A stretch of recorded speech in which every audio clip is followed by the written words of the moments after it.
सातारा शहराचा हवामान पाहिलं असता आज अखेरसुद्धा आल्हाददायक आहे. महाबळेश्वरचं खरं सेमी महाबळेश्वर म्हणून आपल्या या शहराकडे पाहिलं जातं. त्याचं कारण आहे की सातारा शहराला चारही बाजूनं डोंगराच्या कुशीमध्ये हा शहर वसलेला आहे.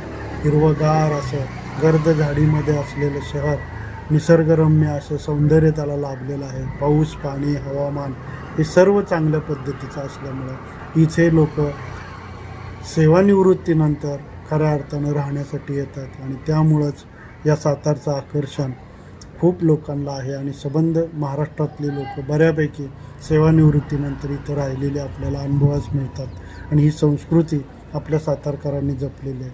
प्रत्येकाने एक झाड हे लावलं गेलं पाहिजे आणि त्याचं संगोपन केलं पाहिजे. म्हणून तर आपल्याला अजिंक्य ताऱ्याचं निसर्गरम्य असं झाडांचं सौंदर्य आपल्याला मोहक दिसतं. आणि आज अखेरसुद्धा हवामान आल्हाददायक गारवा या सातारा शहराला जाणवतं. त्याचं कारण आहे की सभोवतालचं झाडं आणि झाडांचं केलेलं संगोपन.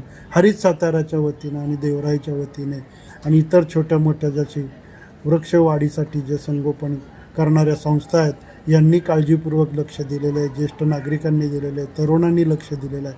म्हणजे अगदी मंगळाई टेकडीसारखं सुद्धा टेकडी हिरवीगार होण्यामध्ये सातारकरांचा फार मोठा वाटा आहे.